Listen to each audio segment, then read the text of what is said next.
కేంద్ర సాహిత్య అకాడమీ పురస్కారం పొందారు శ్రీ భమిడిపాటి రామగోపాలంగా. ఇట్లు సమగ్ర కథా సంకలనం. ఇట్లు మీ విధేయుడు 23వ భాగం 5/9/24. ఇవాళ ఉపాధ్యాయ దినోత్సవ శుభాకాంక్షలతో స్వాగతం. కథ పేరు వెన్నెల నీడ. ఆంధ్రపత్రిక వీక్లీ 19/11/1960 దీపావళి కథల పోటీలో 2వ బహుమతి పొంది.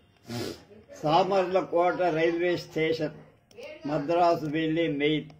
రైలెక్కి 1 నిమిషం అయి ఉంటుంది. వెంకటేశ్వర్లు పోర్టర్ చేత సామాను సర్దించి డబ్బులు ఇచ్చేసి సీట్లో సతీకేలా పడ్డాడు. అనేక కంపార్ట్మెంట్లో మిగిలిన వాళ్ల వైపు కలయ చూశారు. కార్నర్ సీట్లో అయినా శ్యామల ఒకరినొకరు పరీక్షగా చూసుకుంటున్నారు. ఒకసారి ఆయన వైపు, ఒకసారి శ్యామల వైపు చూసి మళ్లీ ఇటు తిరిగాడు. ఎందాక వెడుతున్నారండి మీరు అని అడిగాడు. మీ ఒంగోలు అన్నాళ్ళతను ఇటు తిరగకుండా. శ్యామల పిల్లను ఎదుటి బెంచీ మీద నుంచి ఈ బెంచీ మీదికి మార్చి ఎడం చేత్తో జోకుడుతూ అతని వైపు అలా చూస్తూనే ఉంది. 1 నిమిషం ఎవరూ మాట్లాడాల. వాళ్ళిద్దరూ అలా చూసుకోవడం వెంకటేశ్వర్లకి ఏమీ బాగా లేదు. అతను శ్యామలకి బంధువు, స్నేహితుల కుటుంబంలోని వాడు అయి ఉండాలి. ఇద్దరికిద్దరూ గుర్తు తెచ్చుకోలేకపోతున్నారని తెలుస్తూనే ఉంది. తనేమీ సాయం చెయ్యలేక భరించలేక అలా చూస్తూ కూర్చున్నాడు అతను కూడా. మీదే ఊరండి అంది శ్యామల హఠాత్తుగా. తుని మీదో కాకినాడ. మీరు కాకినాడలో చదివారా? ఒకవేళ మా అన్నయ్య కోసం మా ఇంటికి వస్తూ ఉండేవారా? మిమ్మల్ని ఎక్కడో చూశాను, నన్నే చెప్పంటారా అని అతను చిరునవ్వుతో వెంకటేశ్వర్లు వైపు చూశాడు. ఎక్స్క్యూజ్ మీ అని వెంకటేశ్వరు సమస్య విడిపోయినంత ఆనందం చూపిస్తూ నవ్వారు. చెప్పండి, ఎక్కడూ ఎప్పుడూ చూసుంటారు. అసలు చిన్నప్పటి ఫ్రెండ్స్ని ఒక్కో సమయంలో గుర్తుపట్టాల. నాకట్ట చాలాసార్లైంది. మర్చిపోవటం తప్పు లాంటిదని తెలిసిన ఇబ్బంది అయిన పరిస్థితిని వీలైనంత త్వరగా దాటెయ్యాలని అతడి ప్రయత్నం. సరే, ఎందులో చెప్పాలో నాకు తెలియటం లేదు అని చిరునవ్వు నవ్వి, if you don't think otherwise అని ఇంగ్లీష్లో మొదలుపెట్టి ఆమెను ఒకప్పుడు వాళ్ళింట్లోనే పెళ్లి చూపుల తతంగంలో చూశాను. ఆమెను పెళ్లాడిన అదృష్టవంతులు మీరేననుకుంటాను అన్నాడట. వెంకటేశ్వరుడు షాక్ తిన్నారు. కానీ ఆ సంగతి తెలియకుండా ఏదో అందామని నేను అదే అనుకున్నా. లేకపోతే అంత త్వరగా ఎట్లా మర్చిపోతాం అన్న పరిస్థితి సరిగా అదుపులోకి రాలేదని అతని కదలిక వల్ల తెలుసు. ఇప్పుడేం చేస్తున్నారండి అంది శ్యామల మెరిసే కళ. 6 ఏళ్ల క్రితం అతను తనను చూడటానికి వచ్చినప్పుడు తను 15 ఏళ్ల స్కూల్ ఫైనల్ పాస్ అయింది. ఇంటర్ డిగ్రీ కోర్సు చదువుదామని తన ఉద్దేశం. పెళ్లి చేసి అత్తారింటికి పంపుదామని మిగతా వాళ్ళందరి ఉద్దేశం. మెజారిటీ నిర్ణయం నెగ్గింది. అప్పటికే ఆయనకు 20 ఏళ్లుంటాయేమో. సంపెంగ వాసన పూసుకొచ్చిన వెన్నెల్లాంటి మత్తు సౌందర్యం అతంది.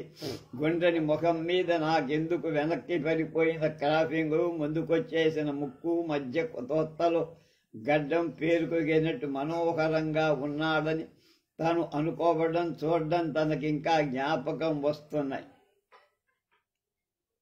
ఇదేదో చదివేశాము, మనం అయిపోయింది.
ఇందాకంటే చదివి అయిపోయింది మనకి.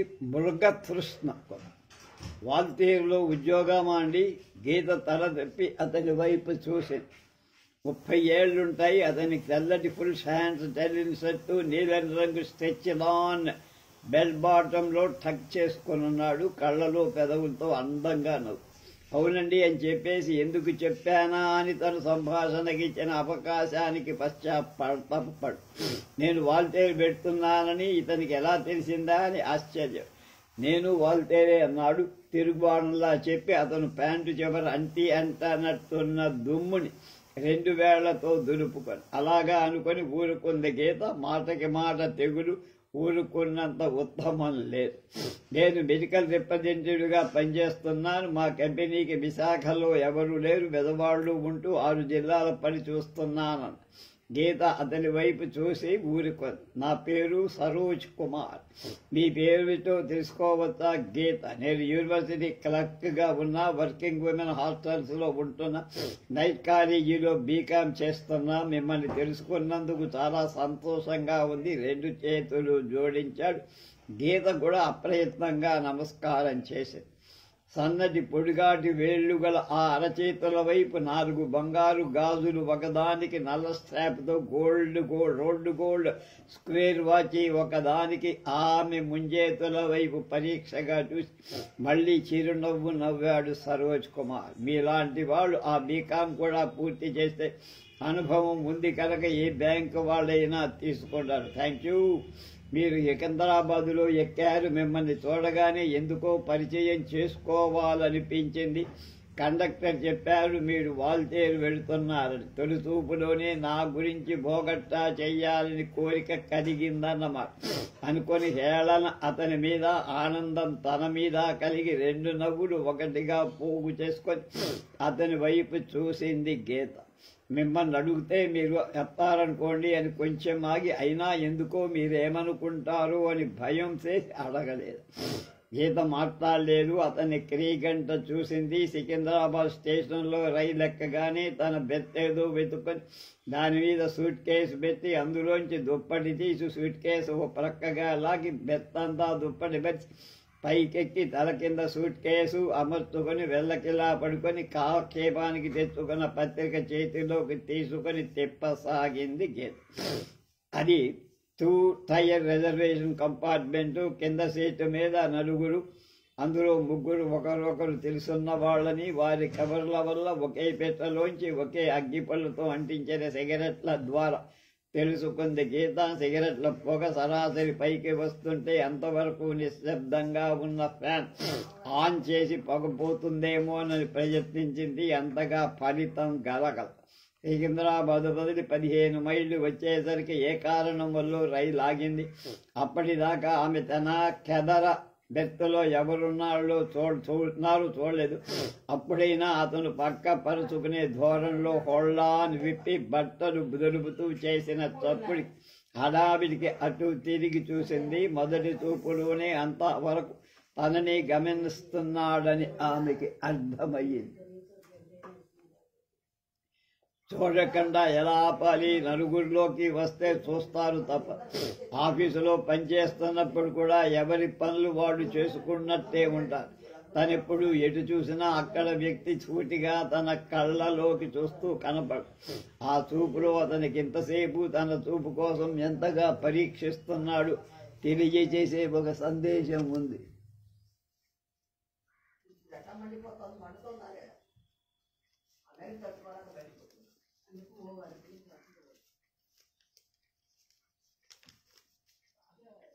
మాట కలుపుతారు, పుస్తకాలు అందిస్తారు, కాఫీలకు రమ్మని ఆహ్వానిస్తారు. వీళ్ళందరినీ స్నేహితులుగా సౌహృదయులుగా తీసుకోక తప్పదు. ఒంటరిగా చెక్కి కాఫీ దాకా వెళ్తే సినిమా దాకా వెళ్తే మరో చోటికి అలా తీసుకుపోతారు. డబ్బు సరిపోతుందో లేదో భోగట్టాలు చేస్తారు. ఇంటికి పంపడం, కాలేజీకి ఫీజు, హాస్టల్ ఫీజు, పుస్తకాలు, చీరలు, కాస్మెటిక్, సినిమాలు, లంచ్ టైములు, ఖర్చులు అన్నీ తెలిసినట్టు వివరించి సరిపోతుందని తాను అంటున్నా సరిపోదని రుజువు చేస్తారు. పాపం అని వాపోతారు. మరికొంత బాగా జీవించాలని ప్రబోధిస్తారు. అందులో ఎక్కడో ఓ చోట అంత అతి చాకచక్యంగా బయట పెడతారు అసలు సంగతి. డబ్బు ఆశ పెడతారు, కాలు జారడానికి ఎంత ఖర్చు అవ్వచ్చు అని మనసులో చిరునవ్వులో ఆలోచించుకుంటూ మౌనంగా ఊరుకుంటే వాళ్ళంతటా వాళ్ళే రేటు పెంచుకుంటూ పోతారు. ఈ మధ్య ఒక జోకు చదివింది. ఒక రోమియో ఒక అమ్మాయితో ₹1,00,000 ఇస్తా, నాతో వ్యభిచరిస్తావా అంట. అమ్మాయి సరే అంటుంది. వెంటనే అతను ₹10 ఇస్తా, నా దగ్గర పడుకుంటావా అని అడుగుతా. ఆ అమ్మాయి కోపం తెచ్చుకొని ఎవరనుకుంటున్నావు నీ మనసులోకి అని దబాయిస్తుంది. దానికి ఆ అబ్బాయి ఆ సంగతి అంతకు ముందే సెటిల్ అయిపోయింది, ప్రస్తుతం రేటు గురించి సాగుతోందంతే అంట. అంత దయావిహీనంగా ఉంటుంది కాబోలు మగ దృష్టి. పెళ్ళయిన వాళ్ళు ఉంటారు, పిల్లలు గల వాళ్ళు ఉంటారు, అంతకన్నా ఎక్కువ బాధ్యతలు గల వాళ్ళు ఉంటారు. ఎవరికి ఏ విధమైన అభ్యంతరం ఉండనట్టే ఉంటుంది. ఒకసారి తప్పేమిటి అని నీతి ధైర్యం చెబుతా. చిన్న జరుకుతో బండి ఆగగానే గీతకు మెలకు వచ్చింది. అరచేతిలో శ్రీకారం చుట్టుకొని ఒంటి వైపు చూసుకుంది. ముద్దు నిద్ర పట్టేసినా సర్దుకోవాల్సిందేమీ లేకపోవడం చూసుకొని ఒళ్ళు విరుచుకొని ఏ స్టేషన్లో ఆగిందో తెలుసుకోవాలని కుతూహలం. అక్కడ నుంచి కనపడదు. కింద కూర్చున్న వాళ్ళు మాట్లాడుకునే ధోరణి బట్టి తుని స్టేషన్ కొద్ది దూరంలో ఉందని అర్థమైంది. టైం చూసుకుంటే 6:05. ఎదుడి బెత్తులో అతని వైపు చూసింది. నిద్రపోతున్నాడు. రాత్రి చాలాసేపు కబుర్లు చెప్పాడు. ఎంత వద్దనుకున్నా వెనక తప్పలా, కొద్దిగా మాట్లాడక తప్పలా. భువన్గిరి స్టేషన్లో బిస్కెట్ ప్యాకెట్లు పళ్ళు ఆఫర్ చేశాడు. మరో స్టేషన్లో డ్రింక్ తెప్పించేశాడు. ముఖమాట పెట్టేసి బలవంతంగా ఊళ్ళో పడేశాడు. భోజనం చేసే బయలుదేరామంటే వినలేదు. భోజనం తర్వాత పళ్ళు తినడం, ప్రయాణం, విటమిన్లో అవకష్టత అవస్థకు ఉపన్యాసం చేశాడు. ఎంతో స్నేహం ఉన్నవాడిలా ఎన్నాళ్ళ నుంచో మనసిప్పి మాట్లాడుతున్న వాడిలో తన్ని తాను వర్ణించుకుంటూనే తన దేహంలో కదలికలు మాటలు ఎన్నో సోయగాలంటూ పొగడ్తని వినిపించనంత నేర్పుతో చెప్పాడు.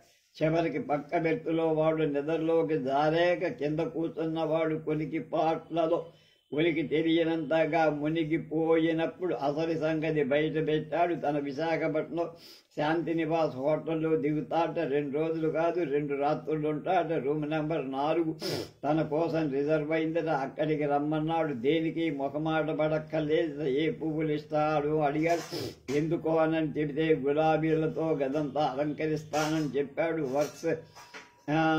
పర్స్ ఎదురుగా తెరిచి లెక్క పెట్టాడు. అందులో చిల్లర కాక ₹500 ఉన్నాయి. అందులో ఏమి ఇంటికి పట్టుకు వెళ్ళక్కరక్కలేదు. ఒక రోజుకి 2,500 ఖర్చు చేసినా ఏం పర్వాలేదట. ప్రతి పెట్టెలోనూ చూస్తున్నట్టున్నాడు అనుకుంది గీత. అతన్ని చూడగానే తుని స్టేషన్లో బండి ఆగిన 2 నిమిషాలు 2 సార్లు ఆ కంపార్ట్మెంట్కి అటు ఇటు చూసుకుంటూ తిరిగి చివరికి అందులో ఎక్కి ఖాళీగా ఉన్న కార్నర్ సీట్లో గీతకు ఎదురుగా చతికిల్లబడ్డా. 40 ఏళ్లుంటాయి. తెల్లటి దుస్తులు, తత్వారపు కళ్ళజోడు మినహా అతని ముఖం మీద అతని వయసుకు చెప్పేవేం లేవు. నెత్తి మీద ఒక పాయ వెంట్రుకలు నెరిసినా అదేదో బాధ అనిపిస్తుంది తప్ప వయస్సు కాదు. సిగరెట్ కాలుస్తున్నా, పేపర్ చదువుతున్నా, రైలు ప్రయాణానికి వ్యతిరేకంగా పరిగెత్తుతున్న చెట్లను గమనిస్తున్నా, ఆ కార్యక్రమాలన్నిటిలోంచి అతను ధరణి గమనికగా చూస్తున్నాడు అని గీతకు అర్థమైంది. ఆ కళ్ళలోంచి ఆ కళ్ళకి కొత్త లేదు. వయసు పెరిగినా బుద్ధిని పెరగనివ్వని జీవ ప్రవాహ సందేశాలు. మీది హైదరాబాద్ కదండి అని పలకరించాడు అతను అర్థగా. అవునండి, మీకెలా తెలుసు? నేను ప్రపంచ తెలుగు మహాసభలకు వచ్చా.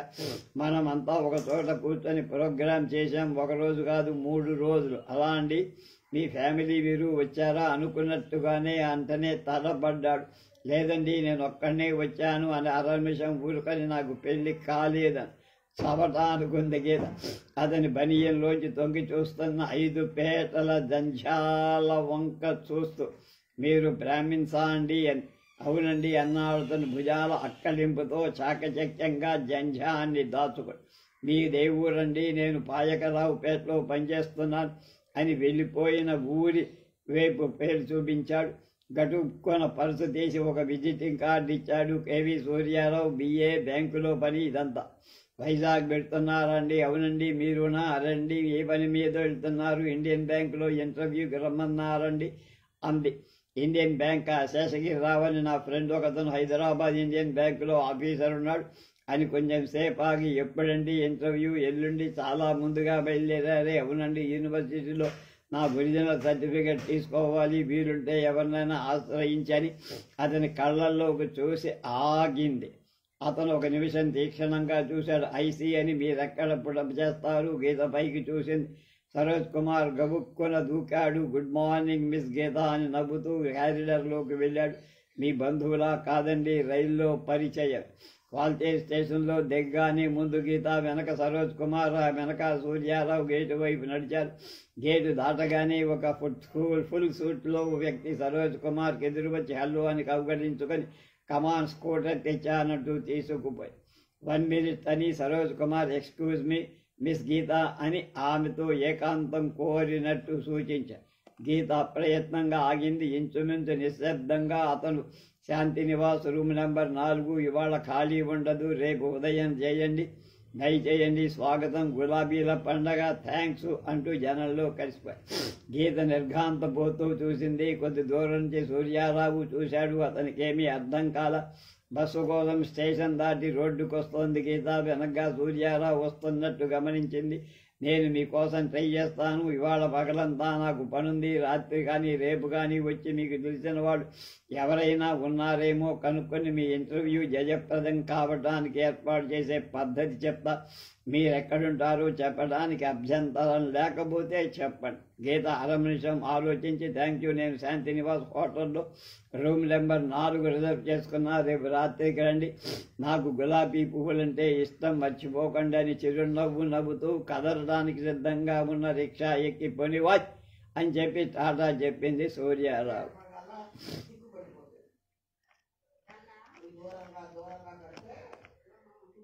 మృగతృష్ణ అది, అంటే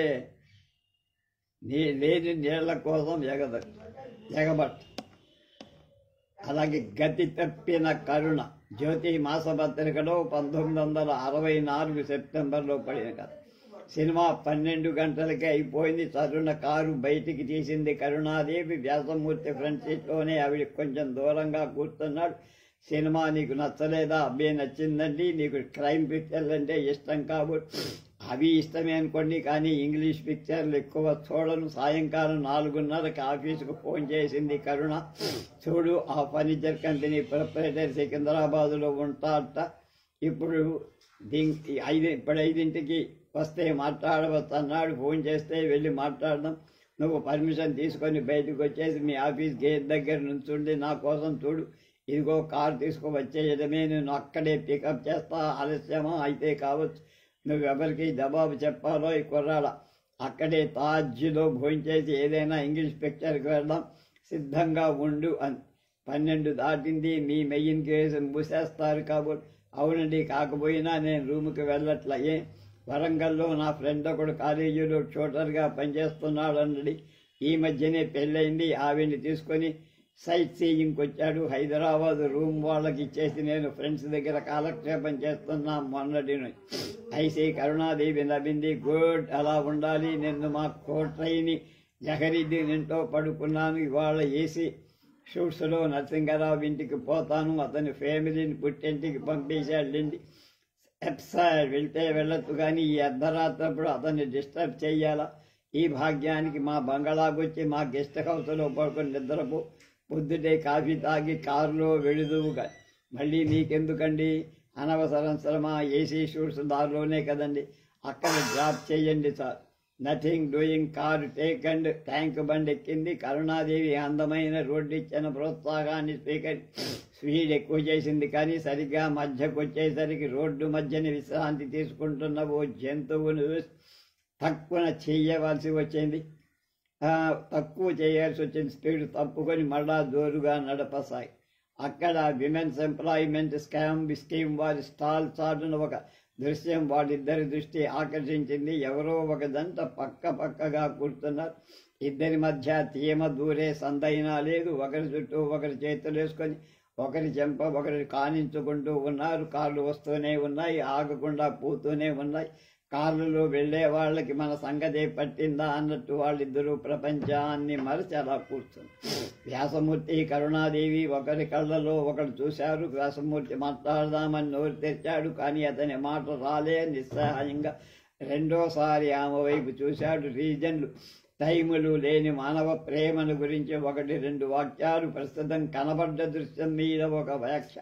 కరుణాదేవి మస్తిష్కంలో కదలడాయి. ఆమె గొంతు సవరించుకొని అతని వైపు చూసింది. వెంటనే చూపు మళ్లించుకొని మాటలు గొంతులోనే ఉపసంహరించుకుంది. కానీ ఆమె నోట పక్కుమని నవ్వు మాత్రం రాల. మరుక్షణంలో ఆమె ముని పంట పెదవి నొక్కుపది. బంజారా హిల్స్కో కరుణా విల్లాకో గెస్ట్ రూమ్లోనో వ్యాసమూర్తి కూర్చున్నాడు. అతను నిద్రపోదామని లేదు, నిద్ర రాను లేదు. ఒకసారి ప్రయత్నించాడు, కానీ అదెంతో కృత్రిమంగా తోచి లేచి నిలుచున్నాడు. ఇక ఇప్పుడప్పుడే ప్రయత్నించడు. నిద్ర కంటే ముఖ్యమైందేదో అసాధారణమైందో జరగాలని అతను కనిపిస్తుంది. నిద్ర వచ్చేదాకా ఇదేనా రాసుకుందామని ఉంది. ఇన్ని తెల్ల కాగితాలు పడేయండి అని పుచ్చుకొని లెటర్ ప్యాడ్లో కొన్ని కాగితాలు టీపీ మీద కింద ముక్కలుగా, కొన్ని నలిగిపోయిన ఉండలుగా ఉన్నాయి. కొన్ని మాత్రం నీటుగా ధీటుగా నిండిపోయి టీపాయి నిండున్న. వ్యాసమూర్తి వాటిని చదువుతూ ఆలోచిస్తూ జ్ఞాపకాలు తెచ్చుకుంటూ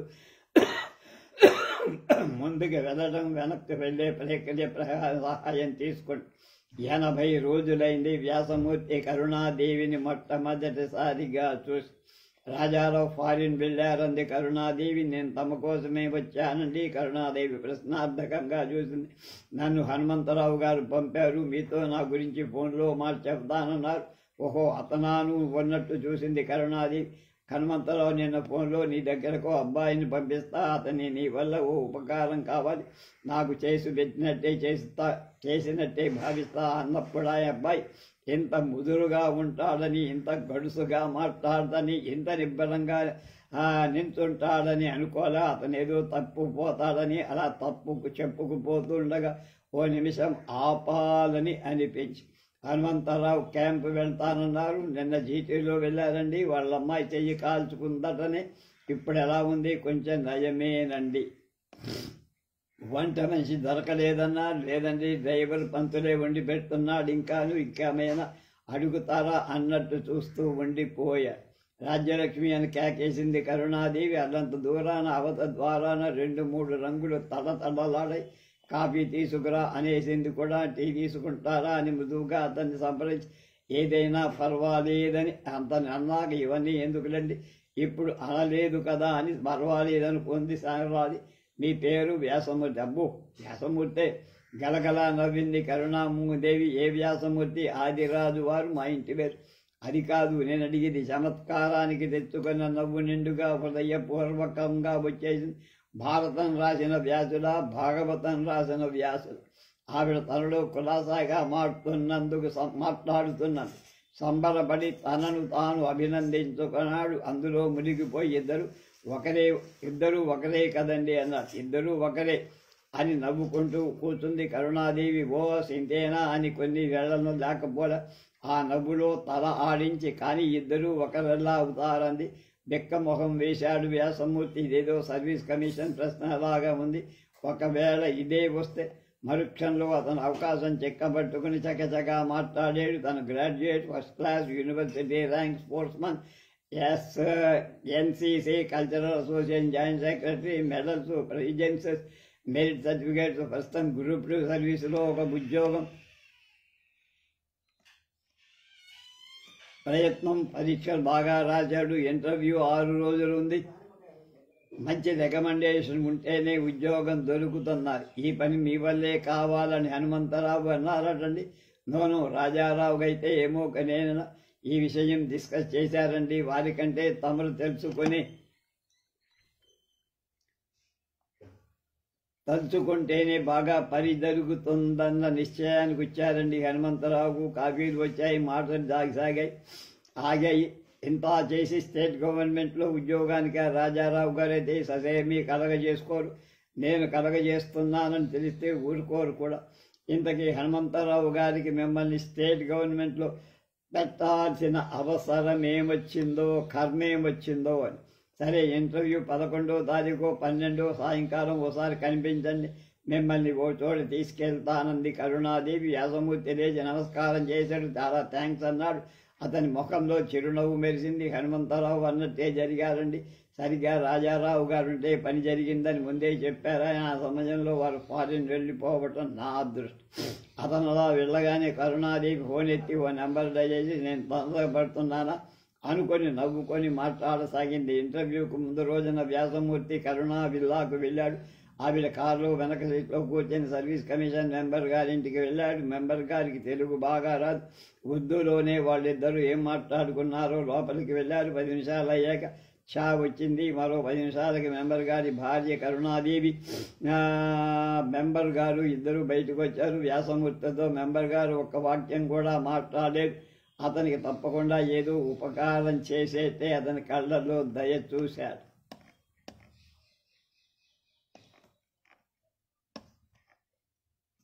ఇంటర్వ్యూ నాడు సాయంకాలం కరుణాదేవి చూడటానికి ఇతను ఆవిడ చాలా కరుణతో చూసింది. స్వయంగా టీ తెచ్చి ఇంటర్వ్యూలో తనని పరీక్షించిన విధానం, తన అంతలేని తప్పు లేపద్ద ఆఫీసర్ గుర్తించిన విధం అతన్ని వర్ణించి చెబుతుంటే ఆమె చాలా ఉత్సాహపడి తను హాల్లోకి వెళ్ళగానే అందరి ముఖాలు చిరునవ్వుతో కలగజాలం చేసి వ్యాసమూర్తి చెప్పగానే ఆవిడ సోఫాలో వెనక్కి చేరబడి కాలు మీద కాలు వేసు ఉద్యోగానికి ఆర్డర్ వచ్చినాడు. వ్యాసమూర్తి మళ్ళీ కరుణానికి థ్యాంక్స్ చెప్పి కరుణా విల్లాకి వెళ్ళి థ్యాంక్స్ చెప్పాడు. నాకెందుకు థ్యాంక్స్, మీ హనుమంతరావు గారికి చెప్పు అంది.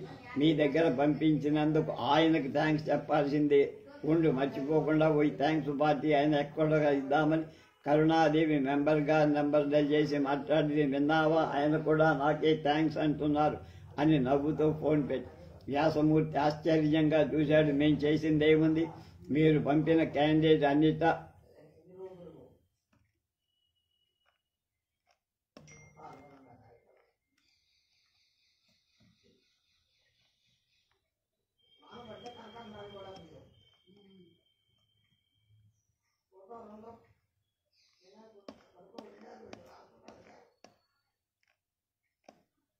ఫస్ట్ రావడమే కాక మేము అడిగిందే తడువుగా అన్నిటికీ ఆన్సర్ చెప్పాడు. అంత బ్రిలియంట్ మ్యాన్ని గవర్నమెంట్ సర్వీసులో మా ద్వారా చేర్పిస్తున్నందుకు నీకు థ్యాంక్స్ అన్నాడు ఆయన. అన్నది కరుణాది. వెంటనే లేచి మీకేమిటి, ఇంకేమిటి విశేషాలు, నేను సికింద్రాబాద్ వెళ్ళాలి, ఏమైనా మాట్లాడాల్సి ఉంటే పద కారులో కూర్చొని మాట్లాడదు కానీ మళ్ళీ కారులో వచ్చేద్దువు కానీ అంది.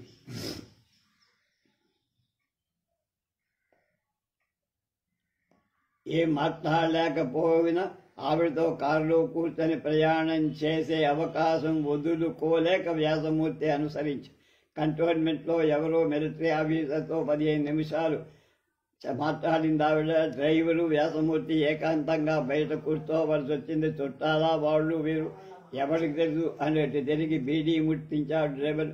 తిరిగి వచ్చేటప్పుడు ట్యాంక్ బండి ట్రాఫిక్ ల్యాండ్ దగ్గర 4 కూడా అనిపిస్తే నేను ఇలా గన్ ఫౌండరీకి వెళ్ళిపోతానండి అని. గన్ ఫౌండరీకి ఎందుకు, నా రూమ్ అక్కడేనని కారు అటు పోనీ అన్నాడు. ఖాళీ దగ్గర దిగి వ్యాసమూర్తి 2 అడుగులు వేశాడు. కారు ఫతే మైదాన్ రోడ్డు వైపు తిరిగి వెళ్ళిపోతూ ఉండడం ఆశ్చర్యంగా చూశాడు. కారు వెళ్ళిపోవడంలో ఆశ్చర్యం లేదు కానీ మొత్తం మీద ఆశ్చర్యపడేదేదో జరిగినట్టు. దక్షిణామూర్తి అతను అక్కడే ఢీ కొట్టుకున్నారు. ఏం బాయ్ ఎటు చూస్తూ నడుస్తున్నావు అని ఇంకో 2 అడుగులు వేసి ఆ స్టేట్ బ్యాంక్ దగ్గర ఇలా నడిచేయాలంటే చాలు అన్నాడు దక్షిణామూర్తి. నాకు స్టేట్ బ్యాంక్ దగ్గర ఈ వేళప్పుడు పనుంది, ఏదో తమలాంటి వాళ్ళకి తప్ప అన్నాడు వ్యాసమూర్తి. తను నవ్వేసి అదే ఆ కారులోంచి దిగినవాడు ఇంకెలా మాట్లాడతాడే, ఇంతకీ ఇవి నెలా పట్టడేమిటి, నేనేం దయ్యానా శనినా? దయ్యానివి కాకపోతు కానీ శని మాత్రం అవును. అయితే అయ్యాను కానీ ఇవాటితో నా శని విరగడైపోయింది. గ్రూప్ 2 సర్వీసులో నాకు సెలక్షన్ వచ్చింది. ఇవాళే ఆర్డర్స్ వచ్చి. అలా చెప్పు, ఈవిడ ద్వారా వచ్చుంటుందన్నాడు దక్షిణామూర్తి ఆశ్చర్యంగా. ఈవిడ అంటున్నారేమిటండి, ఎవరో పక్కనే ఉన్నట్టు ఈవిడ బంజారా హిల్స్ వెళ్ళిపోయి ఉంటుంది. దక్షిణామూర్తి నవ్వి అబ్బో బంజారా హిల్స్ చాలా దూరం వెళ్ళిందన్నమాట వ్యవహారం. జాగ్రత్త సుమా, అక్కడ మేడలా గోడలా లేదు. మన మనుషులు రాళ్లమయంగా ఉండొచ్చు. పరిహాసం మేళవించిన మందహాసం విసురుతూ దక్షిణామూర్తి దక్షిణ హస్తంలో వ్యాసమూర్తి వీపి మీద ఓ బరువైన గొల్ల దెబ్బ వేశారు. దక్షిణామూర్తి ధోరణి చాలా ఎబ్బెట్టుగా అనిపించింది. అయినా సంతోషంలో ఆనందాతిరేకంలో తను మంచి ఉద్యోగం సంపాదించాడన్న సంగతి నలుగురు తెలుసుకుంటున్నారన్న గర్వంలో గుర్తించు కూడా పట్టించుకోలే వ్యాసం. తనకి ఆవిడికి పరిచయం కావడం అదంతా వరుసగా చెప్పాడు. దక్షిణామూర్తి డిప్లొమాటిక్గా నవ్వాడు. ఓహో, హనుమంతరావు గారు ఊళ్ళో ఉన్నారా? లేరు. టూర్ ప్రోగ్రాం ప్రకారం ఇవాళ రాజమండ్రిలో ఉంటారు. 5-6 రోజుల్లో ఆయనే చెప్పారు నీతో ఈవిని గురించి. ఏం చెప్పరా? ఫలానా చోట వాళ్ళిల్లు, ఆవిడికి నీ గురించి ఫోన్లో చెప్పా. ఓసారి నువ్వు వెళ్ళు, కనబడు, నీకు తప్పకుండా హెల్ప్ చేస్తుందా? ఆవిడ ఎవరు కదా, ఏం కదా, ఇవేం చెప్పలేదా? ఆవిడ డాక్టర్ రాజారావు గారి భార్య. అది సరేనోయ్, అసలే సంగతి చెప్పలేదన్నమాట. పోనీలే, నిన్ను ఎలా చూస్తుంది? చాలా దయగా. దక్షిణామూర్తి మళ్ళీ భావగర్భితంగా నవ్వాడు. దయేమితో వెర్రి దయవాడ. దయ చాలా రోజులే ఆవిడ లోకాన్ని విడిచి వెళ్ళిపోయి. ఆప్యాయం అను, ఇష్టం అను, ఇంకేదైనా అను, అందులో కరుణాదేవి గార పేరుకి మాత్రం కరుణ చేసే పనులు ఏం చేస్తుందా? మొగాళ్ళని ఆడిస్తుంది, మొగాళ్లతో ఆడుకుంటుంది. నీకు కూడా అదృష్టం పట్టిందేమో అని. చిచి, ఏమిటండి ఆ మాటలు? ఓహో, ఏం ఆనందంగా ఆవిడ అందంగా లేదా? చలాకీగా లేదా? కలుపుగోతనంగా లేదా? మొగాళ్ళని వెర్రి బెదవన్ని చేసి పడేసి ఏమీ లేవా ఆవిడ దగ్గర? నాకు అర్థం కావచ్చు. మొదట్లో ఎవరికి మాత్రం అర్థమయ్యేసింది కదా. నువ్వు ఇందాక అన్నట్టు ఆవిడ డాక్టర్ రాజారావు గారి భార్య అని మాత్రం అందరికీ అర్థమవు. ఆవిడకున్న పలుకుబడి అసలు రాజారావు గారికి ఉందా అని. ఐసీఎస్ ఆఫీసర్లు, గవర్నర్లు, గవర్నమెంట్ సెక్రటరీలు, సర్వీస్ కమిషన్ మెంబర్లు, రెవెన్యూ మెంబర్లు, IG office, police, corporation mayor, ridge, versus, rock hassle లాంటి హోటళ్లు, సెవాయ్, మంజూస్, లిరోస్, విక్కాజీ లాంటి బార్లు.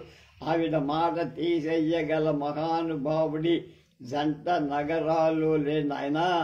అలాంటి ఆవిడతో పరిచయం అంటే అదృష్టం కాక మరే. వ్యాసమూర్తి కళ్ళు మెరిశాయి. ఈవిడ మొదట్లో పిఠాపురం దగ్గర ఏ ఊరు నుంచో వచ్చిందయ్యా. బాగా చదువుకుంది. ఆంధ్ర యూనివర్సిటీలో పోస్ట్ గ్రాడ్యుయేషన్ చేసింది. వడ్డెక్కించిందో లేదో తెలుసు. మామూలుగా మ్యారేజ్ కాల, ఎవరితోటే వెళ్ళిపోయిందని, ఒక కొడుకో కూతురో పుట్టడం కూడా జరిగిందని చెప్పుకోండి. పరమాత్ముడికి ఆమె చదువుతుండగా ఒక పెద్ద ఎలక్ట్రికల్ ఇంజనీర్ రిటైర్ అయిపోతూ ఉన్నాయని ఈవిని చేరదీశాడు. ఆయనతో 8 ఏళ్లుంది. ఆయన పోతూ పోతూ ఆస్తంతా ఈ పేర పెట్టి వెళ్ళిపోయాడు. డబ్బు చూసి అనేక మంది వెంటబడ్డారు. కొంచెం బలం వచ్చాయిగా అవన్నీ చేరనివ్వలేదు. అలా కొంతకాలం స్వేచ్ఛగా పెద్ద పెద్ద వాళ్లతో పరిచయం మాత్రం చేసుకొని వాళ్లతో తిరుగుతూ అంతా అట్మోస్ట్ సీక్రసీ అనుకో గడిపేసింది. రాజారావు గారి పరిచయం అయ్యి 6 ఏళ్ళని. ఈ 6 ఏళ్ళయ్యి ఆవిడ ఆడింది ఆట, పాడింది. ఆయనకేమిటి, పెద్దవాడు, 3 కొడుకులున్నారు. ఒకడు యుకేలో, 2 అమెరికాలో సెటిల్ అయిపోయారు. ఇంకెవరు లేరు. లంకంత ఇల్లు, గంపంత ఆస్తి, కొండంత ప్రతిష్ట తప్ప. అలాంటప్పుడు ఈవిడ తటస్థపడింది. తెలివి, అందం, యవ్వనం, హుషారు, మాట నేర్పరితనం ఉన్న మనిషి. అన్నిటికీ మించి మగవాణి సంతోషంలో ఊరించడంలో ఆవిడకున్న చాకచక్యం లోకంలో చాలా అరుదంట. ఆయన స్వర్గం అనుభవించి ఆనందపు లోతులు, అనురాగపు టంచులు చూశాడు. ఇప్పుడిప్పుడు ఆవిడ చేసే పనులు అన్నీ కాకపోయినా కొన్ని ఆయన కన్నీగా వినేసరికి చాలా బాధపడి ఈవిడ ఎలాగైనా వదిలితే బాగుంటుందరా అని చూస్తున్నాడు. ఒకానొక సందర్భంలో డైవర్స్కి ₹1,00,000 ఆఫర్ చేశాడని చెప్పుకో. ఇవన్నీ నాకెందుకండి, నేనేదో హనుమంతరావు గారు పంపారు కదా అని వెళ్ళా. ఆవిడ రికమెండ్ చేస్తే సెలక్షన్ వస్తుందని చెప్పింది. అంతే అనుకున్నావా విజయనాయన? అంత సులువా? ఆవిడ పంజరంలోకి పరారై పారిపోవడం శ్లేష్మంలో పడ్డ ఈగ నయం. ఆవిడకి ఇష్టం ఉండకపోని నీకావిడ వెంట పడదామనిపించేంత వరకు చేస్తుంది. నీ చేత యామండి అనిపించుకుంటే నిన్ను ఏం పోయి అంటుందో, ఇవ్వండి అది అడిగించుకుంటుంది. ఇస్తాను దేవుడా అంటుంది. 1000 ఏళ్ళు ఆశ పెట్టి వేలి చుట్టూ తిప్పుకుంటుంది. ఒక్కొక్క మగవాణ్ణి ఒక్కొక్క బీర్ బాటిల్ కన్నా కష్టంగా చూసి అవతల విసిరేస్తుంది. తిరిగి చూసేసరికి పెంటపోగు మీద ఉండటం తప్ప ఈ వెధవాయ గారు చేసేదేమీ ఉండదు. ఏదో ఉపన్యాసం విన్నట్టుండి దగ్గరుండి అడ్వర్టైజ్ చూసినట్టుంటూ తరకు అనుభవాలు పొందేడు వ్యాసం. అలా ఎన్నాళ్ళు సాగుతుందండి? ఆవిడికి మాత్రం ఇంతమంది నేర్పిస్తే ఎంత పగ ప్రబలుతుంది. దక్షిణామూర్తి ఎగతాళిగా అన్నారు. మళ్ళీ మొహం చెట్లు కొంచి చెట్టించుకున్నాడు. పగ ఏర్పడ్డ ఎంతసేపు, ఏగానికి కొర కాకుండా ఎగిరిపోవడం, చావడము ఎంతసేపు. రాళ్ళు ఆవిడికి తగలు, రక్తం ఆమెది ఉడక చిరునవ్వుతో చిదంబరం పంపేస్తుందిరా నాయనో. పలుకుబడి పళ్ళ తోటలా నన్ను మనిషిలాగా ఒక భయమా. అప్పుడప్పుడు కనబడి నా విశ్వాసాన్ని కృతజ్ఞని తెలియజేస్తూ ఉంటాలని గంటల క్రితం చేసుకున్న నిర్ణయాన్ని తుడిచి అవతల పారేశాడు వ్యాస్. కానీ ఆవిడ వదిలిందా? సరిగ్గా 5వ రోజున ఏదో కారు గన్ ఫౌండరీ సందులో గర్జించుకుంటూ గన్ పేల్చినట్టు బేక్ ఫైరింగ్ వేసుకుంటూ తిరిగి ఆఖరికి వ్యాసమూర్తి రూమన్న ఇంటి దగ్గర ఆగింది. కింద బ్రహ్మచారి మట్టులో ఉంటున్న సిద్ధేశ్వర్ ప్రసాదిని వ్యాసమూర్తి కహారహతే అని అడిగిన కరుణాది కంఠస్వరాన్ని వ్యాసమూర్తి గుర్తుపట్టాడంతే. గడ్డం గీస్తున్న అతని రేదలు జారి పడ్డట్టయింది. అతను ఊహించసాగాడు. వాడు బహుశా ఆవిడ రూపానికి పరవశించి, చొరవకి ఆశ్చర్యపడి, అధికారానికి భయపడి, అవన్నీ చూసి నిర్ఘాంతపడి నోటంట మాట రాక ఒక వేలు పైకి చూపించి ఊపర్ అన్నట్టు తల ఏగేసి ఓ గుటకతో రాబోయిన మాటని మింగేసుకుంటాడు. టైం లేదు. మెట్లెక్కి ఆవిడ మేడ మీదకి వచ్చేస్తుంటే ఫేమ్లో తయారు చేయబడ్డ మోడ తన రూమ్లో ఉన్న వేరే ఒక ఫర్నిచర్ విస్కీని పీసుని ఖాళీ చెయ్యటానికి వ్యాసమూర్తి పడ్డ యాతన వర్ణనాతి. దాని మీద గుండు సూదుల దగ్గర నుంచి బెండ గింజల వరకు ఏవేవో. నమస్కారం అండి అన్నాడు అతను. ఆవిడ ద్వారం అవతల కనబడి, నమస్కారం, ఇక్కడుంటున్నావా? నువ్వు ఇచ్చిన డోర్ నంబర్తో ఈ ఇల్లు కనిపెట్టేందుకు నువ్వు కానీ ఈ కార్పొరేషన్ వాళ్ళు కానీ తనకేదైనా స్పెషల్ ప్రైజ్ ఇవ్వాలంటున్నాడు మా డ్రైవర్. క్షమించండి, మా రూమ్లో తమలాంటి వాళ్ళు వస్తే కూర్చొందుకు కూడా ఏమీ లేవు. దయచేయండి. ఆ డ్రైవర్నో మరెవరినో తోలయ్యకపోయారా? నేను రాకపోయానా? ఈ డర్టీ ప్లేస్కి మీరు రావటం అదేం లేదులే, బాధపడకు. 4-5 నెలల్లో నువ్వే సంపాదిస్తావు. ఫర్నిచర్కే ఉంది. సరే, నువ్వెంతసేపట్లో బయలుదేరగలవు? మనం అలా వెళ్ళాలి.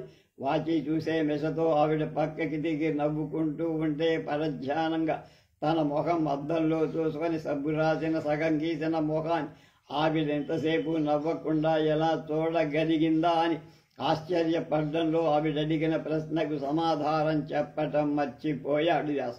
నాకు చిన్న సాయం చేసి పెట్టాను.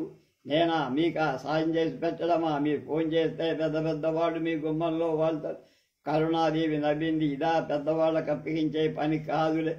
ఎక్కడో ఏదో ఫర్నిచర్ కంపెనీ ఉందట. వాళ్ళ దగ్గర ఏవో స్పెషల్ క్వాలిటీ సెయిన్స్ ఉంటాయట. అవి ప్రత్యేకం వాళ్ళ స్పెషల్ లైసెన్స్ కింద ఇంగ్లాండ్ నుంచి వస్తాయట. ఆ ఫర్నిచర్ కంపెనీ వాళ్లతో మాట్లాడి 4 రకాల రంగు డబ్బాలు రిజర్వ్ చేయించి ఆవిడ పేరే చోట వేరే ప్యాటర్న్లో తయారు చేయిస్తున్న ఫర్నిచర్ ఆ కంపెనీ స్ప్రేయింగ్ మెషిన్స్తో వేయించాలి. దీంట్లో నేను చేసేదేముందండి? వాళ్ళెవరో ఎక్కడుంటారో కూడా నేను ఎరగను. నేను మాత్రం ఎరుగుదునా? నా పక్కన నిలబట్టవే నువ్వు చేసేదల్లా. మిగతాదంతా నేనే చూసుకుంటా. రెడీయేనా? బయలుదేరు. మరి అసలు ఆవిడ తత్వమే అంతా అనుకున్నాడు. ఆవిడ పని ఆవిడ చేసుకోగలదు, అలా చేసుకోనివ్వాలి కూడా. కానీ పక్కన ఎవడో ఒకడు నిలబడ. అది జవాబుదారీ అనుకో, లేకపోతే జాబు సరే అనుకో. మొత్తం మీద ఎవడో ఒకడు ఉండాల్సిందే. నువ్వు ఆవిడ్ని వదలొద్దు. ఎప్పుడైతే నీ రూమ్కి రావడం కూడా ప్రారంభించదో అప్పుడే కథ చాలా వరకు వెళ్ళిందన్నమాట. ఈ మాత్రం గౌరవం ఒకవేళ రోజు నుంచి ఎవరికి జరగల. ఈ మధ్య చిన్న కుర్రాళ్ల మీదకి పోతోందిలే. కానీ ఒక్కటి మాత్రం గుర్తుపెట్టుకో, నీ పెదవాడ SRR కాలేజీ టాక్టిక్స్ ఏమీ పని చెయ్యవి. ఆరితేరిన బుర్ర, అతి జాగ్రత్తగా ఉండాలి. అంతెందుకు, ఎక్కడా పప్పులో కాలు వేయకుండా వ్యవహారం చివరకంటా నడిపించి ఒడ్డెక్కిస్తే నీకు నాదో స్పెషల్ ప్రైజ్. ప్రస్తుతానికి ఇది. వ్యాసమూర్తి నరాలు జివ్వుమన్నాయి. ఆలోచించడానికి ఇష్టం లేనంత హడావిడి పడి అతని మనస్సు మాత్రం దక్షిణామూర్తి సూచించిన ధోరణిలో కొట్టుకుపోతుంది. ఏమిటండో అది అన్నాడు. ప్రస్తుతానికి వస్తూ సందేహాలు ఆవిడ కూడా మిగిలినవి ఇంకిపోయాయి. ఇది థియేటర్ అని ఒక నవలలే సోమర్సెట్ మహమ్మన్నతను వ్రాశాడు. చదువు, నీకు బాగా టెక్స్ట్ బుక్లా పనిచేస్తుంది. అవకాశం కోసం వెతుక్కోవడం వ్యాసమూర్తికి వ్యాపకమైంది. ఆవిడికి తనకు ఏమన్నా సాపత్యం సమత్వం ఉన్నాయా? ఏమిటి సంబంధం ఇది? ఈ ధోరణి నిజమేనా అన్న ప్రశ్నలు లేవు. ఉన్న క్షణాల్లో కొట్టొచ్చినట్టు తెలుస్తూనే ఉంటుంది. అంతెత్తున ఉంటుంది. అందున ఆవిడ తను చాలా అల్పుడేమో అని అలా అనుకోవడం ఇష్టం. అలా ఎంతసేపు ఆలోచించడు. ఆవిడకు ఒక బాయ్ ఫ్రెండ్ అవసరం కాబోలనిపిస్తుంది. దానికి కారణాలు, ఆర్గ్యుమెంట్లు. ఒకవేళ ఆవిడికి బాయ్ ఫ్రెండ్ కావాల్సినప్పుడు సందర్భంలో తనకన్నా అర్హుడెవడు? అందుచేత ఎలాగోలాగా ఆవిడతో అనుబంధం తగ్గకుండా బంధం గట్టిపడేట్టు జాగ్రత్త పడ. ఇది దక్షిణామూర్తి ఉద్బోధ. తనకి సబబనిపించిన రీతిని రోజూ కలుస్తాడు. ఎంతవరకు వచ్చిందో చెప్పమంటాడు. ఏవో సలహాలు చెప్తాడు, చక్కగా వివరిస్తాడు, చక్కని ఉదాహరణలు ఇస్తాడు. వాతావరణంలా వ్యసనంలా చుట్టూ వ్యాపిస్తాడు. చివరికి ఓ అవసరం లాంటి అవకాశం కలిగి ఇక్కడ హైదరాబాదులో ఒక బ్యాచ్ వాడు ఈ పనికి ట్రైనింగ్ అవుతూ ఉంటుంటే నన్ను కర్నూలు వేసేం పొమ్మున్నారండి. నేను ఎల్ఎల్బి చదువుకుందామని పుస్తకాలు పూజ చేశాను. నాతో సహా చదవటానికి అబ్బాయిని సెలెక్ట్ చేసుకున్నాను. ఇంకా ఫీజు కట్టడం ఆలస్యం. ఇప్పుడు కర్నూలు వెళ్ళిపోతే ఇలా చాలా సిల్లీగా ఉంటుంది. ఆఫీసర్లు బాధపడతారు. వాళ్ళ ఆఫీసుల్లో కార్యనిర్వహణ కోసం 1,00,000 ఆర్డర్లు వేస్తారు. అన్నీ సదుపాయంగానే ఉండవు. ఎక్కడో ఏదో ఒక ఆర్డర్ ఎవరికో ఒకరికి ఇబ్బందిగానే ఉంటుంది. అలా అన్నీ మారుస్తూ కూర్చుంటే వాడు పని చేయించుకోవడం ఎలా? ప్రతిసారి ఇలా ఒకరి మీద ఒకరు ఆధారపడి ఉద్యోగం ఎంతకాలం చేస్తావు? ఈ ఒక్కసారికి మీరు నాకు సహాయం చెయ్యాలండి ప్లీజ్. కట్టేసిన తర్వాత కోర్సుకు అయ్యే వరకు మార్చరు. కరుణాదేవి నవ్వకుండా ఒక్క నిమిషం కూర్చుంటే దీనంగా ఏదే అందామని నెనకపోయినా మాత్రం ఆవిడ నన్ను ఊరి నుంచి చూస్తూ వెళ్ళిపోనిస్తుందా అని అనుకున్నాడు. కష్టపడి నోరు మూసు కూర్చున్నాడు. హనుమంతరావు గారిని కన్సల్ట్ చేశావా? లేదండి. నిన్న ఆయన కోసం ఆఫీసుకు వెళ్తే లేదు. ఇంటికి వెళ్ళావా? లేదండి. అయ్యింది. ఇప్పుడే ఆ ఇల్లు మర్చిపోయావా? లేకపోతే ఆ ఇంటికి వెళ్ళక్కర్లేదనుకున్నావా? నువ్వు కనబడ్డం లేదు. నాతో వచ్చి చెప్పాడాయన. ఇదేం బాగులేదు. సరే, మీ డిపార్ట్మెంట్ హెడ్కి ఫోన్ ట్రయల్ చేయి, మాట్లాడదాం. ఇంతకీ ఆ ట్రాన్స్ఫర్ ఆపు చెయ్యగలవని వ్యక్తిగతంగా నువ్వు దరఖాస్తు పెట్టావా? లేకపోతే వాళ్ళని నీ వ్యానిటీతో సర్ప్రైజ్ చేద్దామనుకుంటా. పెట్టానండి పిటిషన్. సరే, దళి చెయ్యి. నంబర్ సాయంత్రం లోపుగా హనుమంతరావు గారిని కలు. ఆ సాయంత్రం వ్యాసమూర్తి బాధ భరించలేక దక్షిణామూర్తి దగ్గరికి ఎక్కడో పల్టీ కొట్టుంటుందిరా. నిన్ననో మొన్నోను ఆ అక్కసు కాస్త నీ మీద తీర్చుకుంది అంతే. కంగారు పడకు, చదువు తీసుకుందన్నమాట. లేకపోతే చీవాట్లతో వేస్తాను.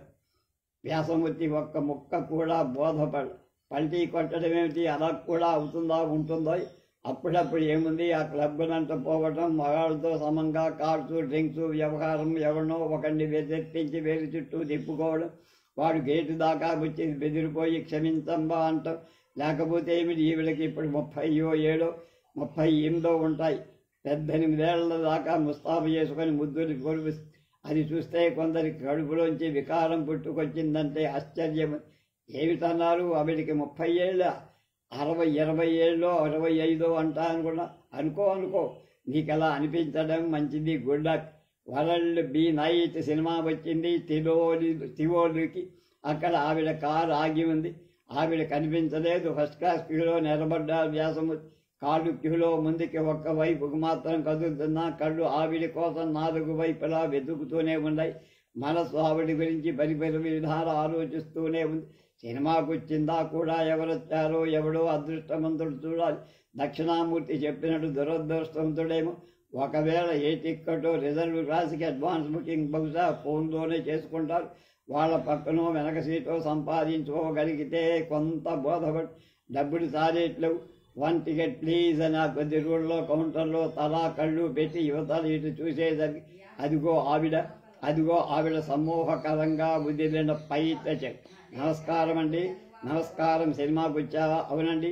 తన చేతుల్లో టిక్కెట్, తన క్లాస్ ఏమిటో మొహమాట పడుతూ చెప్పిన తర్వాత జేబులో పెట్టుకున్నాడు. ఒక్కరే వచ్చినట్టున్నది. అవును, కరుణాదేవి విలాసంగా నవ్వింది. ఒక్కతనే రావడం చాలా ఏళ్ల తరువాత మొదటిసారి. జడ్జి గారమ్మాయి తారా వస్తానంది. పావు గంట నుంచి వెయిట్ చేస్తున్నా. ఇప్పుడే ఫోన్ చేశాను. ఇంటి దగ్గర మధ్యాహ్నం 3ంటికే బయలుదేరిందట. కారు తీసుకొని ఏ ఫ్రెండ్స్ ఇళ్లలో తిరుగుతూ వస్తారనుకుంటానండి. కారులో కదా, ఓ క్షణం ఏ క్షణంలో అయినా రావచ్చు. అఫ్కోర్స్ అయినా ఒక అరగంట క్రితం ఎక్కువ చూడదలుచుకోలే. చూసి వెళ్ళిపోతుందనుకున్నాడు వ్యాసమన్. కానీ ఆట మొదలై 25 నిమిషాలు గేట్ దగ్గరే ఉండి అతను any one by name Vyasamurthy అంటూ వెతుక్కుంటూ దాని దగ్గరికి వచ్చి, excuse me sir, madam wants you అన్నాడు.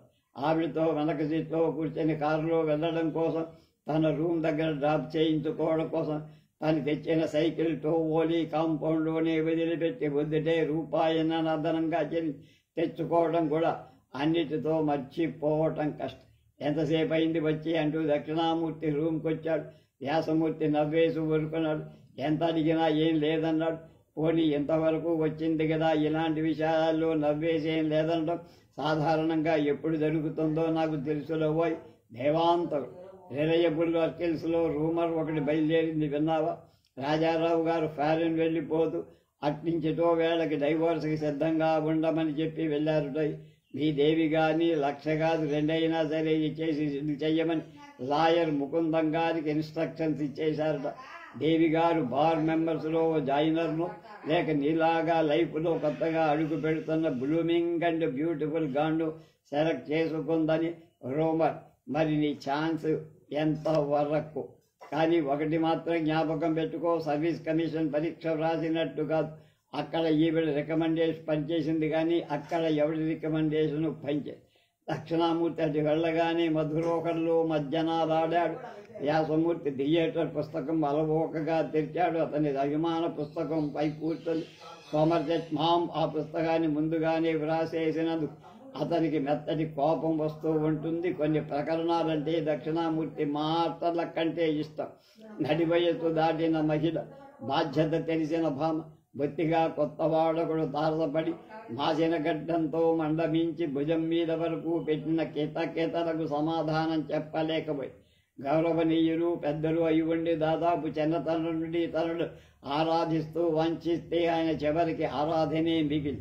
తన కింద పనిచేసేవాడు డబ్బులో కానీ పలుకుబడిలో కానీ ఆఖరికి తానాడి నాటకాలు బోధపరుచుకోవడంలో కానీ అందున తనకి ఈడు కాని వాణ్ణి పట్టేసి సాక్షాత్తు పునర్యవ్వనం పొందే. లోకం అంతా ఒక నాటక రంగం, కాకపోతే ఒక నర్తనశాల. దానికి టైం కావాలని రాదు, ఉండాలని ఉండదు. సమయం చూసుకొని సమయం కనిపెట్టి సమయం మించి పోకముందే అన్ని పనులు పూర్తి చేసుకు.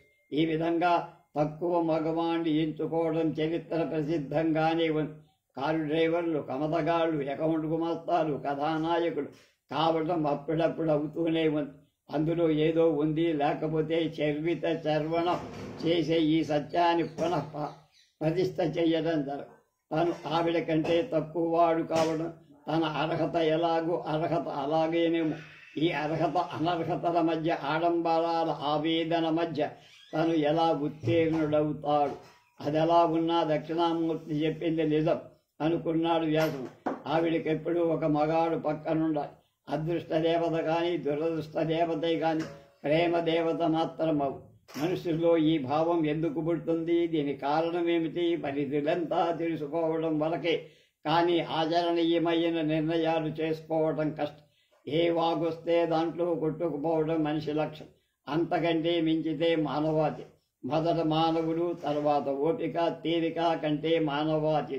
పరిస్థితులు అవకాశాలు కూడి రాకపోతే ఎలాగైనా కాలక్షేపం చేసేయచ్చు. అవకాశం ఉంటే అదొక పరీక్షా సమయమే, వినియోగించుకోవడమా వ్యర్థం చేసుకోవడం. ఆమె తనలా ఎందుకు ఆహ్వానించిందో ఇది నిజంగా కాకతీయమా? మరి ఏం చేస్తే మంచిదో, ఏం చెయ్యకపోతే మంచిది కాదు. ఇప్పుడు ఆవిడ ఏం చేస్తుందో కనిపెట్టడం పెద్ద కష్టంగా.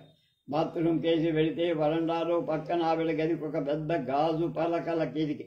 ఆ కిటికీలోంచి సరగ్గా మూసయ్యని స్త్రీలోంచి తిన్నగా ఆవిడ మంచం కనిపిస్తుంది. ఆవిడ నిద్రపోవడం లేదు. పుస్తకం ఏదో కింద పడేసి చప్పుడు టీపాయి పడితే అయ్యే. బరబరా చప్పుడు వినిపిస్తూనే ఉన్నాయి. అప్పుడు ఆవిడ ఉద్దేశం ఏమిటో సుడిగాలి కంటే విత్తలవిలైన ఆవిడ చరిత్ర, ప్రేమికుల గురించి ఆవిడ ఉద్దేశాలు, సెప్టెంబర్ శిష్యాల్లో సమక్షంలో ఆవిడ హర్షం, తన రూములో ద్వయం వల్ల ఆవిడ అనుభూతి, ట్యాంక్ బండ్ మీద కనిపించిన దంటని గమనించినప్పుడు ఆవిడ చర్య, ఇవి తనని ప్రోత్సాహాన్ని ఇవ్వడానికైనా చాలా. వీటితో నన్ను ముందుకు వెళ్ళవచ్చా? ఎంతకంటే వివరంగా ఇంత సంస్కారం ఉన్నవాడు చెప్పరే.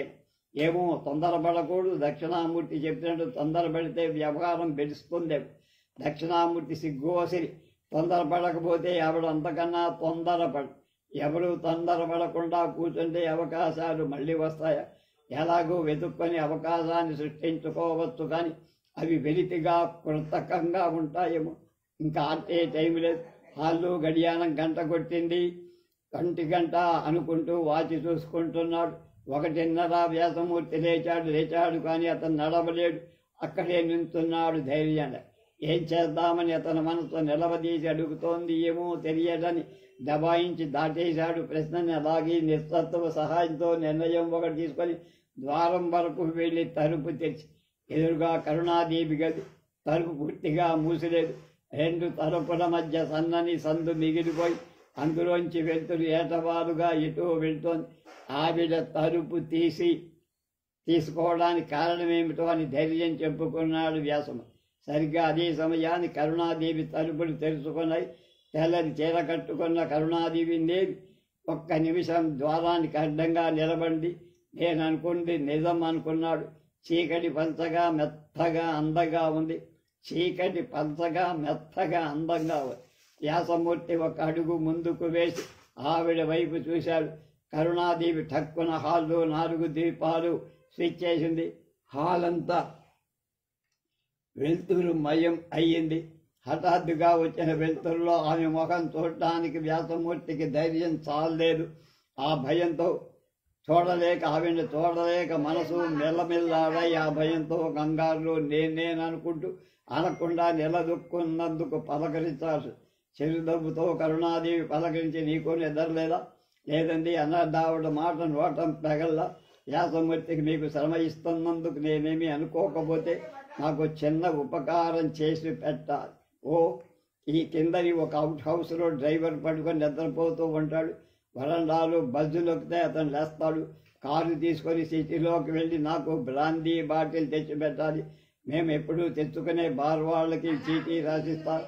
ఓ అల్లజనికి స్లీపింగ్ ట్యాబ్స్ కూడా ఇస్తాను, తెచ్చిపెట్టు. లేకపోతే ఇవాళ ఇక నిద్ర పట్టేట్టు లేదు. ఈ అర్ధరాత్రి పూట ఆ డ్రైవర్ని లెమ్మంటే నేడుస్తాడు, కానీ చేసేదేం లేదు. ఎంత నీసందో నేను డ్రైవ్ చెయ్యలే. డ్రైవర్ విసుక్కుంటే నేను డ్రైవ్ చేసి తీసుకెళ్తానండి. నాకేం నీరసం లేదు, నిద్రమత్తు లేదు. వండర్ఫుల్, నీకు డ్రైవింగ్ కూడా వచ్చా? చెప్పేవు కానీ అలాంటప్పుడు డ్రైవర్ని లేపడం, వాడు విసుక్కోవడం సరేలే అంటూ నువ్వు వెళ్ళటం పడేందుకు? కిందగా షెడ్లో కారు తీసుకొని నువ్వే వెళ్ళేస్తే బాగుండు. నా ఉద్దేశం కూడా అదేనండి. 2 నిమిషాల్లో ఒక చీటీ, కారు తాళాలు తెచ్చిచ్చింది కరుణాదేవి. ఆ బార్ తెలుసా? ఉదయం 8:30. వ్యాసమూర్తి దక్షిణామూర్తి దగ్గర వెళదామని డ్రెస్ వేసుకున్నాడు. రూమ్ తాళం పెట్టాడు. కింద కారాగిన తప్పుడు చకచక మేట్ల దిగి వ్యాస దిచ్చేశాడు. కారు హనుమంతరావు గారి. డ్రైవర్ నమస్కారం చేసి చీటీ ఇచ్చాడు. గొప్ప ప్రమాదం జరిగింది. ఉన్న పడంగా బయలుదేరిరా. హనుమంతరావు, ఏమైంది? తెలియదు బాబు. కారెక్కాడు వ్యాసమూర్తి. పదా పూర్తికోలో కారాగింది. హనుమంతరావు అక్కడే సిద్ధంగా ఉన్నాడు. పంతులు, నువ్వు దిగిపో, చెప్తా. ఫ్రంట్ సీట్లోకి రా మూర్తి అని హనుమంతరావు కారుకి స్టార్ట్ చేశాడు. కార్ కాంపౌండ్ దాటి వెళ్తోంది. రాత్రే పోయింది మూర్తి. వ్యాసమూర్తికి కారు షార్ట్ దగ్గర తెల్లమోహం వేశాడు. కరుణాదేవి ఇంటి దగ్గర ఏమైంది అడుగుతున్నారని తెలిసింది. టైం వేస్ట్ చేయకు, పర్వాలేదు. సాయంత్రం ఆవిడ మా ఆఫీస్కి వచ్చారండి. ఇద్దరం కలిసి సికింద్రాబాద్ వెళ్ళి ఆ ఫర్నిచర్ కంపెనీలో ఆయనతో మాట్లాడామండి. టైం లేట్ అయిపోయింది. తాజులో భోంచేసి 2వ వాటికి ఇంగ్లీష్ పిక్చర్కి వెళ్దామన్నారండి. సినిమాల నుంచి వ్యాసమూర్తి గెస్ట్ హౌస్లో బంగళాలో గెస్ట్ హౌస్లో పడుకున్నానండి. పొద్దుటే వచ్చేశానండి అన్న వ్యాసమూర్తి ఆయన వైపు. ఆయన నమ్మలేదు. వ్యాసమూర్తి కళ్ళల్లో ఒక లోతుగా చూస్తూ, నేను అర్ధరాత్రప్పుడు గుళ్ళోకి పంపిందా? అవునండి. రాత్రి 1 గంటన్నరకి బాత్రూమ్ కేసి వెళదామని లేచానండి, నిద్ర పట్టలేదు. ఒక brandy bottle, urgent sleeping tablet తెచ్చిపెట్టమని బార్ మేనేజర్కి లెటర్ రాసి ఇచ్చారండి. కార్ తీసుకొని వెళ్ళొచ్చానండి. ఇక్కడ పెట్టిపో, నేను స్లీపింగ్ డోస్ వేసుకుంటా, లేచేసరికి లేట్ అవుతుంది. నువ్వు లేవగానే రాజ్యలక్ష్మిని అడిగి కాఫీ తీసుకొని డ్రైవర్ని కారులో నీ రూమ్ దగ్గర డ్రాప్ చెయ్యమని అనేసి తలిపేసుకున్నారు. అంతేనా? అంతే. హనుమంతరావు వ్యాసమూర్తిని మరోసారి తీక్షణంగా చూశాడు. వెంటనే తూపు రోడ్డు మీదికి మళ్లించాడు. స్టీరింగ్ వీల్ మీద ఏదో పాటకి తాళం వేసినట్టుగా వేళ్లతో కొట్టచాడు. ఏమైందండి? ఏదో ప్రమాదం అని వ్రాశారు అన్నాడు. హనుమంతరావు అతని కళ్ళల్లోకి కటువుగా చూశాడు. మళ్లీ చూపు తిప్పేసుకుని 5 సెకండ్లు నిశ్శబ్దంగా ఊరుకున్నాడు. కరుణాదేవి చచ్చిపోయిందో? వ్యాసమూర్తి కంగారు పడి సీట్లో సగానికి లేచి, నా ఉద్దేశం ఏమిటంటే నువ్వు జరిగిందంతా చెప్పావు. వ్యాసమూర్తి వణికిపోతాను. అవునండి, అంతా చెప్పానండి. భయపడి అబద్ధం చెప్పడం కన్నా ధైర్యంగా నిజం చెప్పడం అని. నేను నిజంగా చెప్పాను. అయితే ధైర్యంగా. ఆవిడెవరు, నువ్వెవరు, నేనెవరు? కానీ నువ్వు నేను కలిసి ఆవిడ్ని హత్య చేశామేమో అని కనీసం నేను ఆమెని చావకుండా ఆపేవాణ్ణి అనుకుంటా. రాత్రి 2 గంటలప్పుడు ఫోన్ చేసిందో, గొప్ప ఆపదలో ఉన్నాను, రక్షించండి అని.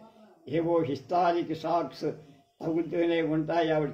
కొన్ని వందల మంది ఫ్రెండ్స్, కొన్ని వేల ఇన్సిడెంట్స్, అన్నీ దాదాపు అడ్వెంచర్సే.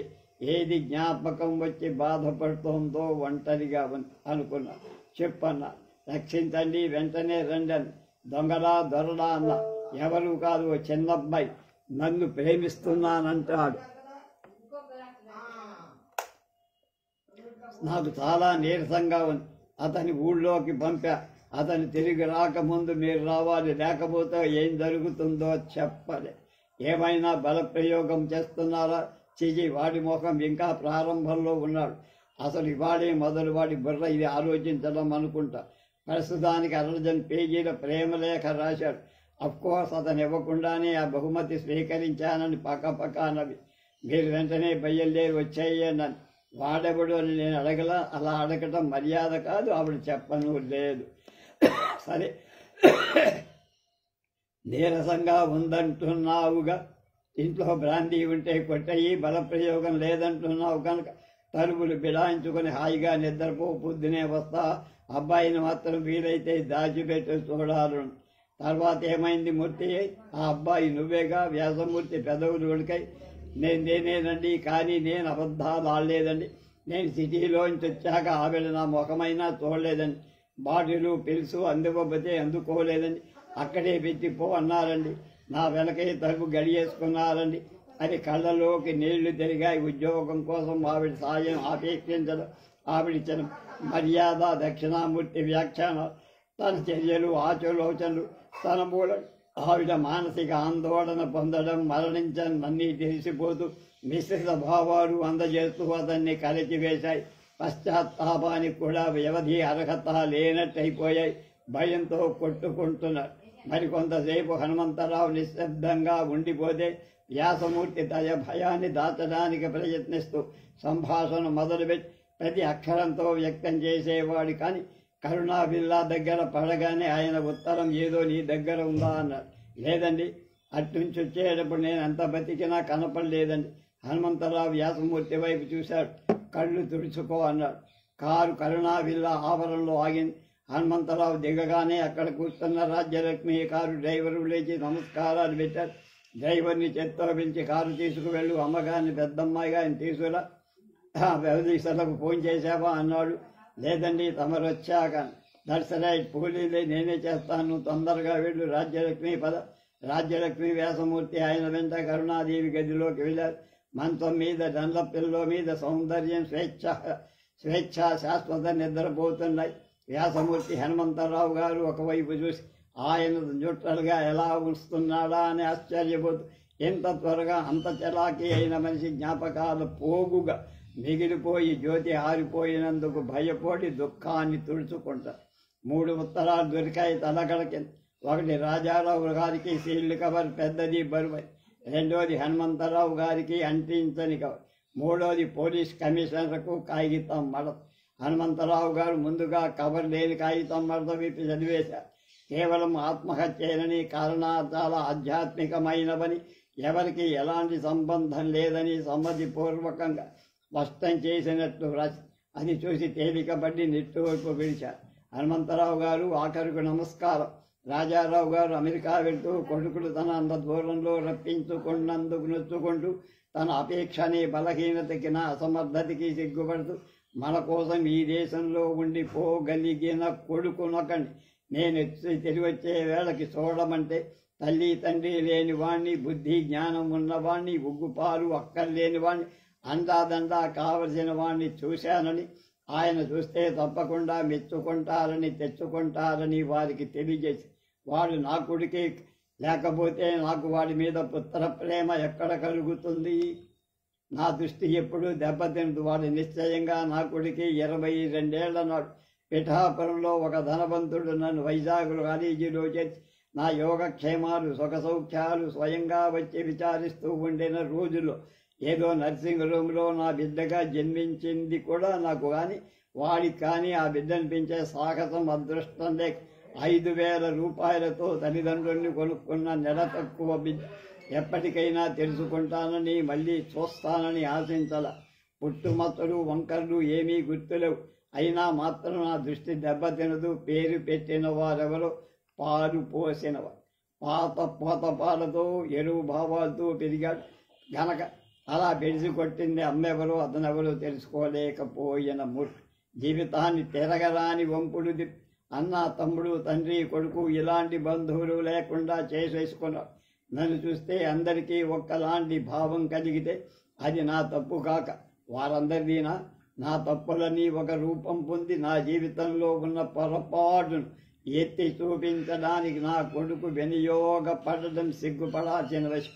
నాకు ప్రేమ లేక వ్రాసిన అతన్ని మందలించటానికి కానీ ఇలాంటి కుమారుణ్ణి రాజారావు గారికి స్వీకరించమనడానికి కానీ అన్నిటికీ మించి మొట్టమొదటే నా భావం నా కుమారుడికి తెలియజేయకపోయినందుకు సిగ్గుపడటానికి కానీ నాకు ఓపిక లేదు. ఈ సమయంలో నేనుంటే పరిస్థితుల్లో మనుష్యుల్లో నాకు అనేక కర్తవ్యాలు నిర్దేశించడం జరుగుతుంది. నాకు తోచిన మార్గాన నేను పోవటానికి ఇదే అవకాశం, సెలవు. ఈ ఉత్తరంలో ఒక సీల్డ్ కవరు, పోలీసు ఉత్తరం ఉన్నాయి. ఎవరిని వారికి అందజేసే బాధ్యత మీకు అప్పజేస్తున్నా. వారి ఉత్తరం తప్ప మిగతా చేసి పోలీసులకిచ్చి నా కొడుకు బతుకు పాడు చెయ్యవద్దని కడసారి ప్రార్థన. రేపు కథ అబద్ధమాడింది.